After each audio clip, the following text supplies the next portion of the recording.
Um bom dia a todos, sejam todos muito bem-vindos a mais um domingo dos nossos trabalhos aqui pelo Centro Espírita André Luiz.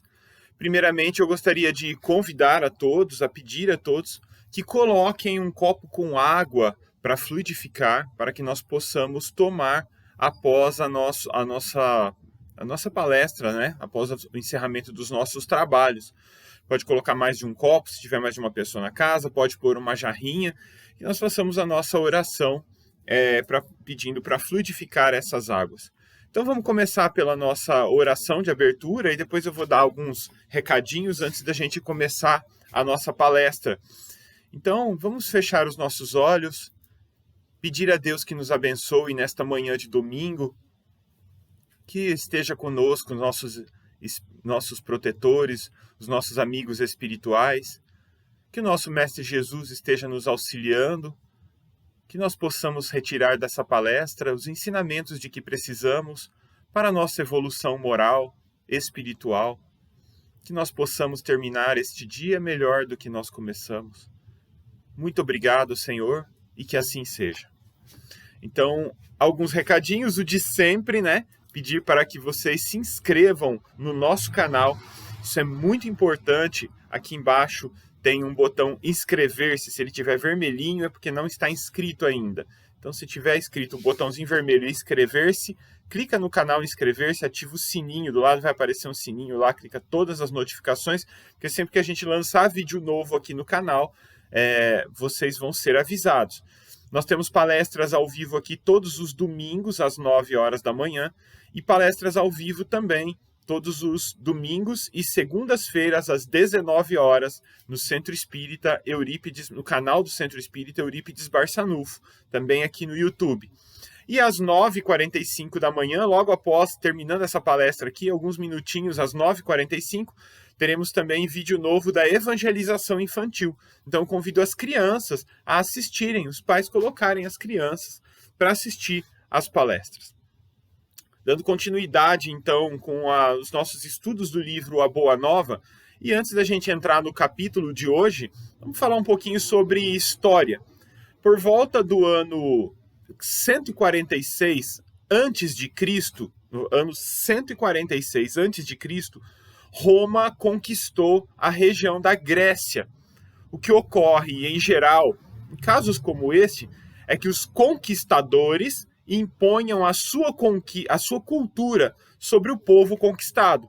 No entanto, no caso da Grécia conquistada e de Roma conquistadora, ocorreu exatamente o contrário. A cultura romana é que ficou impregnada com a cultura grega. Essa cultura grega era muito forte, tinha mitos muito fortes, e acabou impregnando ali e até modificando certas características da cultura romana.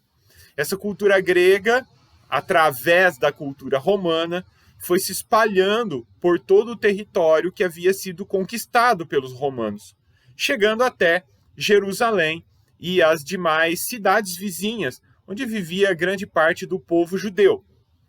Ocorre que a cultura grega era muito tradicionalmente racional e pagã, fundada em séculos de profundos estudos por parte de inúmeros filósofos gregos, como Tales de Mileto, Sócrates, Platão e tantos outros que são famosos no mundo todo até os dias de hoje.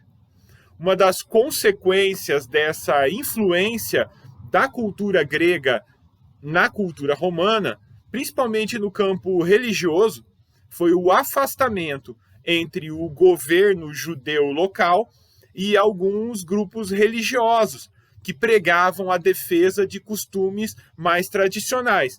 Então, a lógica, o paganismo grego foi chegando até esses grupos tradicionais judeus e acabou acontecendo certa ruptura ali. Esses grupos que eram tradicionais não aceitavam essas crenças pagãs gregas. Então, esses grupos insistiam que o judaísmo dominante se mantivesse fortemente ligado às suas tradições e às suas escrituras. e que não fosse influenciado pelo paganismo e pelo racionalismo da cultura grega. Não vendo atendidas as suas reivindicações, alguns desses grupos começaram a se separar e criar grupos próprios, preservando assim seu modo de vida e sua religião própria. Um desses grupos foram os essênios. Os essênios se retiraram para o deserto, onde pudessem observar rigidamente os mandamentos de Moisés, vivendo em uma espécie de comunismo primitivo, né? Onde todos os bens eram de propriedade coletiva. Eu falei um pouquinho de história e geografia para contextualizar o capítulo 19 do livro A Boa Nova, que Humberto de Campos intitula como Comunhão com Deus. Na palestra anterior, do mês anterior, referente ao capítulo 18 do livro A Boa Nova, Jesus deixa aos discípulos a oração do Pai Nosso. Quem não assistiu à palestra pode procurar aqui no canal. A palestra se chama Oração Dominical. Eu estou deixando o link dela aqui na descrição do vídeo. Logo aqui abaixo do vídeo você pode clicar, vai ter o link para essa palestra para você poder assistir, onde Jesus deixa a oração do Pai Nosso, um capítulo muito bonito do livro A Boa Nova. E sempre que Jesus falava aos discípulos sobre a oração, os discípulos ficavam perplexos, admirados, como que descobrindo algo de muito novo, devido às ideias novas que Jesus trazia sobre a concepção de um Deus carinhoso, amoroso, amigo, Pai, que ampara. Isso porque os discípulos eram judeus, e para os judeus a concepção de Deus era diferente, né? Era um Deus, no mínimo, de poucos amigos, vingativo, capaz de atrocidades, como, por exemplo, fazer sair do bosque 2 ursas ferozes e literalmente estraçalhar 42 crianças, só porque as crianças estavam chamando o profeta Eliseu de careca. Então veja a concepção de Deus que tinham os judeus. Isso está lá em 2 Reis, capítulo 2, versículos 23 a 25. Esse trecho das ursas que saíram do bosque. Sem falar de exterminar cidades inteiras, né? Como descrito lá no episódio de Sodoma e Gomorra, ou afogar toda uma determinada região, como no episódio de Noé. Então, para os discípulos que acreditavam nessas histórias, era difícil conceber, entender, aceitar um Deus todo amor e bondade, que não pune, não se vinga, não castiga. Eles ficavam meio sem entender essa nova concepção de Deus que Jesus trazia ao mundo. Desejoso de satisfazer a curiosidade própria, João procurou então os essênios, esse grupo que eu acabei de citar, que se retirara do convívio com os judeus para o deserto, para formar um grupo próprio, onde eles podiam estudar as escrituras literalmente. Então, João, para satisfazer a sua curiosidade, procurou os essênios, a fim de conhecer de perto os pontos de vista sobre comunhão com Deus. Provavelmente voltou ainda mais confuso, né? Porque o Deus que os essênios estudavam e pregavam era o Deus mais tradicional do judaísmo primitivo, baseado em antigas escrituras, completamente diferente do Deus que Jesus ensinava. Importante lembrar aqui, eu sempre falo sobre os discípulos a fim de nos situarmos sobre quem é quem dentre eles. Esse João aqui não é o João Batista. João Batista era primo de Jesus, filho de Isabel. Isabel era prima de Maria. Ele era cerca de 6 meses mais velho que Jesus, quando Maria estava grávida de Jesus. João Batista era recém-nascido. João Batista, no entanto, foi morto aos 27 anos de idade, antes, portanto, de Jesus iniciar o seu apostolado. João, discípulo, aqui que eu estou descrevendo, foi um dos 4 que escreveram evangelhos. É chamado, portanto, de João Evangelista e não de João o Batista. São dois João. Agora eu me confundi no plural. São duas pessoas, João, diferentes. Tá? Então, o João Batista, que era primo de Jesus, e este João Evangelista. Certo dia, este João Evangelista procurou Jesus com as dúvidas que atormentavam seu coração.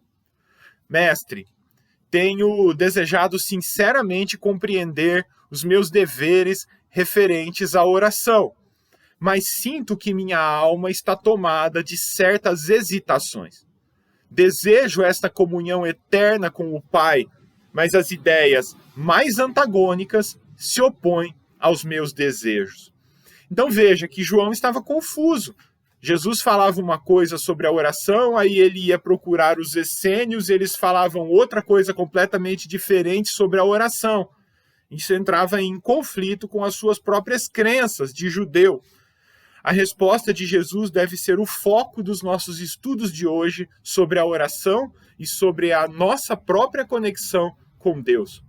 Jesus, então, como que retirado de suas meditações, respondeu com bondade: João, todas as suas dúvidas ocorrem porque até agora você não compreendeu que cada criatura tem um santuário no próprio espírito. Os essênios são, por vezes, radicais demais sobre o culto com o sagrado. O santuário de Deus em nós é onde a sabedoria e o amor de Deus se manifestam através das vozes da nossa própria consciência. Então veja a resposta de Jesus. O santuário de Deus em nós é onde a sabedoria e o amor de Deus se manifestam através das vozes da nossa consciência. Vozes da nossa consciência. Jesus explica, então, como Deus se manifesta em nós, na nossa consciência. E é curioso que lá na questão 621 de O Livro dos Espíritos, Kardec pergunta: onde está escrita a lei de Deus? E os espíritos respondem categoricamente: na consciência. Onde está escrito a lei de Deus? Na consciência. Sabe aquela coisinha chata que fica falando para a gente pensar antes de agir? Para a gente não fazer certas coisas? Sabe aquela vozinha chata que fica falando para a gente agir com moderação? Para a gente não perder a paciência? Para a gente não fazer determinadas maldades? Então, essa vozinha chata é a lei de Deus, né? Falando para a gente, gravada na nossa consciência e soando um alerta de que nós estamos nos desviando do caminho de Deus. E como é que nós nos conectamos a essa voz de Deus na nossa consciência? Orando, através da oração. Pensando melhor antes de agir, agindo de acordo com os ensinamentos do Mestre. A voz da nossa consciência está sempre lá. Os ensinamentos de Deus estão sempre gravados na nossa consciência. Basta que nós paremos para ouvir. Oremos para nos conectarmos com a voz de Deus gravada na nossa consciência. E Jesus continua: eu tenho afirmado que não poderei ensinar tudo o que eu desejaria aos meus discípulos, tendo que reservar outras lições do Evangelho do Reino para o futuro, quando o Pai permitir que a voz do Consolador se faça ouvir entre os homens sedentos de conhecimento. Não tens observado o número de vezes em que necessito recorrer a parábolas para que a revelação não ofusque o entendimento geral? Então veja só, muito Jesus deixou de ensinar porque os homens do seu tempo não entenderiam. Imagina Jesus falar sobre assuntos complicados, como a própria reencarnação.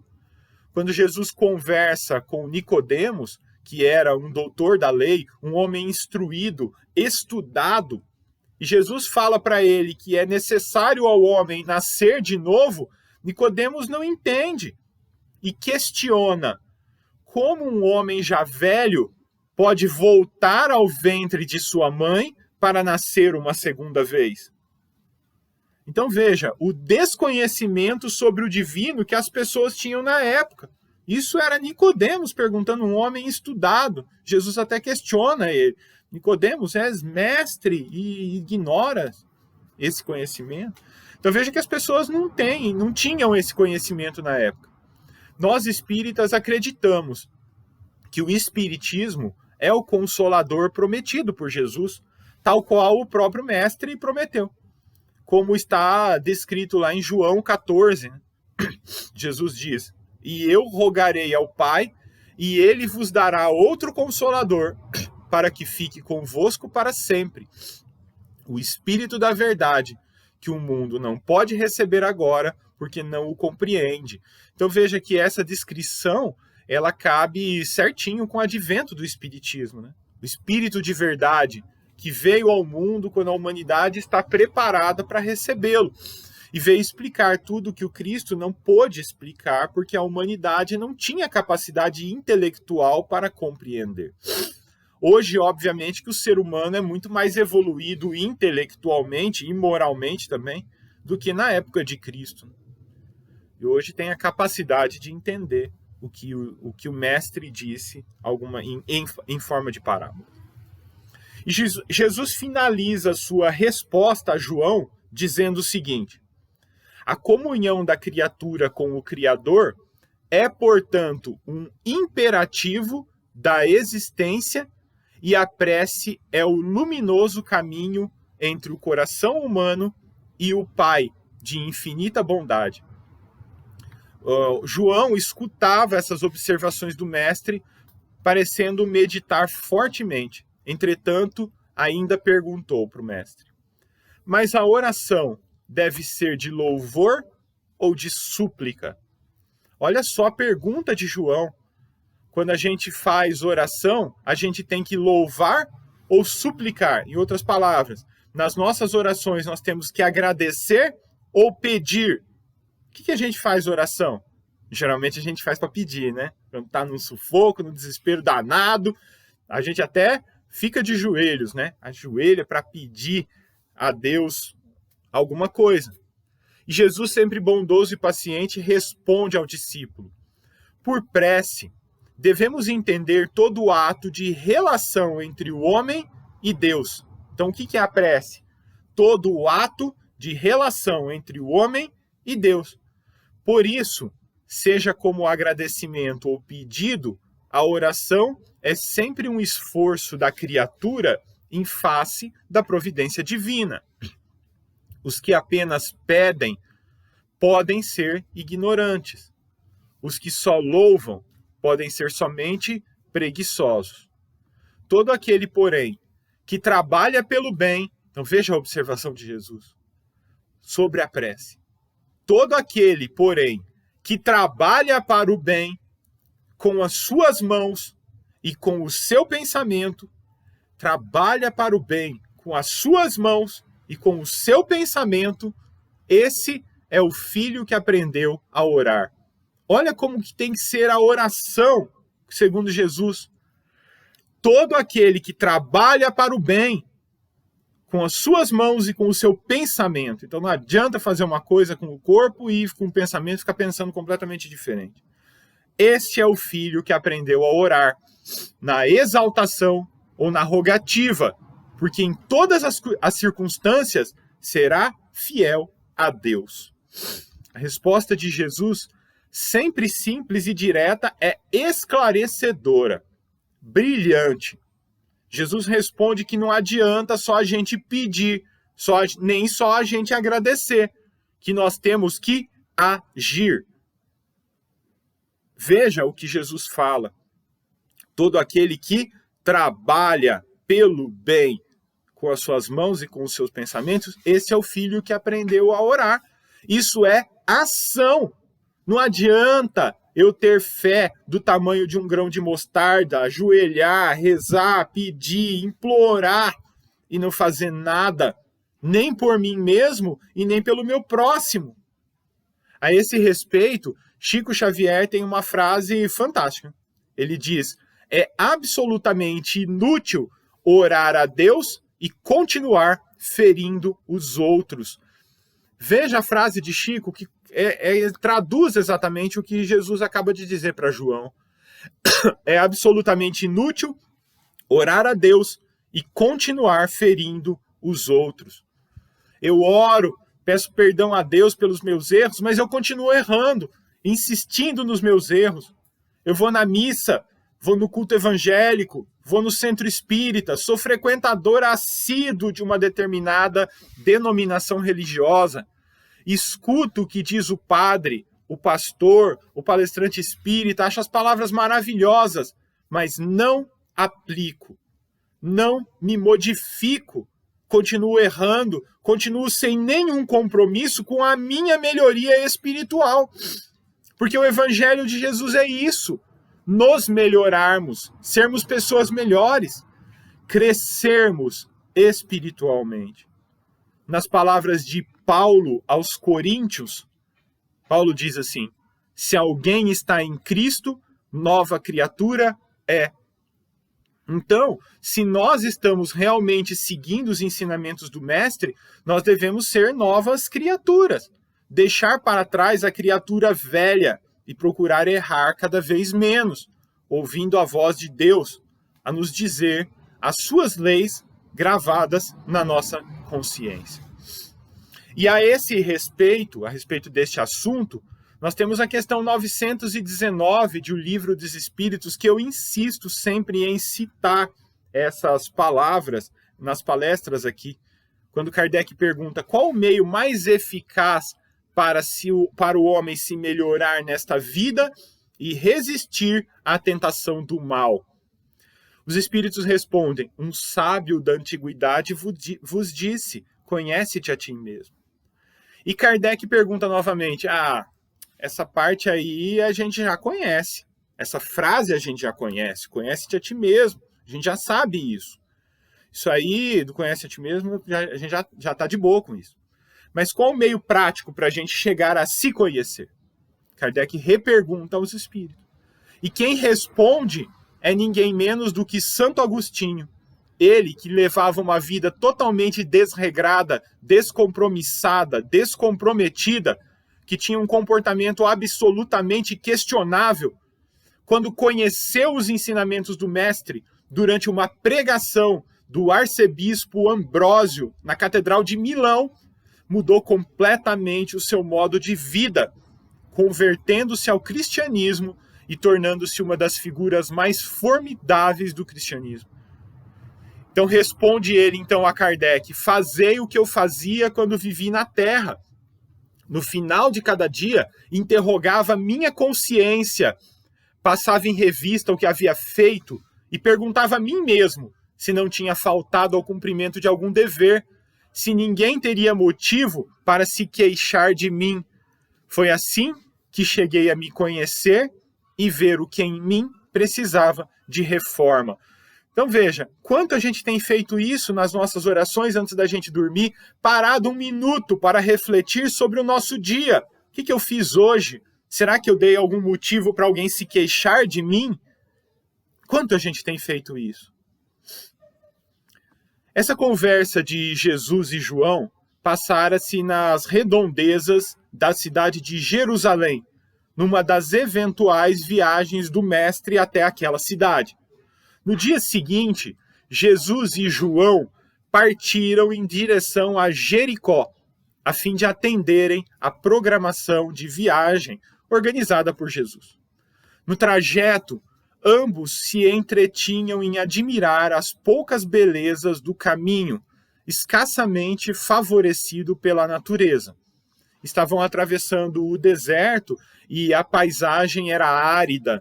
As árvores existentes apresentavam os galhos recurvados, retorcidos, entremostrando ali, deixando claro a pobreza da região. Passando próximo a uma pequena fazenda, o mestre e o apóstolo encontraram um lavrador cavando grande poço à beira do caminho. O suor escorria abundante por todo o seu corpo cansado, mas os braços fortes iam e vinham na terra, na ânsia de procurar água, o líquido tão precioso e tão escasso naquela região. Jesus, que nunca perdia a chance de um novo ensinamento, parou com o discípulo a pretexto de breve descanso e, revelando o interesse que aquele esforço lhe despertava, perguntou ao trabalhador: Amigo, o que fazes? Busco água que nos falta, respondeu o homem com um sorriso atencioso. A chuva é assim tão escassa nessa região? Tornou a perguntar o mestre, mostrando afetuoso cuidado. Sim, nas proximidades de Jericó, ultimamente a chuva se vem tornando uma verdadeira graça de Deus. O homem do campo prosseguiu no seu trabalho exaustivo. O mestre apontou para ele e disse a João em tom amigo: É na simplicidade, João, que encontramos os símbolos mais puros. Observa, João, que este homem compreende que sem a chuva não haveria fartura na terra. Ainda assim, não descansa na procura de água em reservatórios que a providência divina armazenou no subsolo. Essa imagem, João, nos faz compreender como Deus reside também em nós. Dentro do símbolo, temos de entender a chuva como o favor da misericórdia divina. Esse trabalhador simboliza o cristão ativo, cavando no deserto árido, com muito sacrifício, suor e lágrimas, para encontrar a luz divina em seu coração. E a água é o símbolo mais perfeito da essência de Deus, que tanto está na terra como no céu. O discípulo guardou aquelas palavras de Jesus, sabendo que havia recebido do Mestre uma aquisição de claridades eternas. Contemplou o grande poço onde a água clara começava a brotar, depois de um imenso esforço do humilde trabalhador. João, então, teve a nítida compreensão do que era a comunhão com Deus. Experimentou indefinível alegria no coração.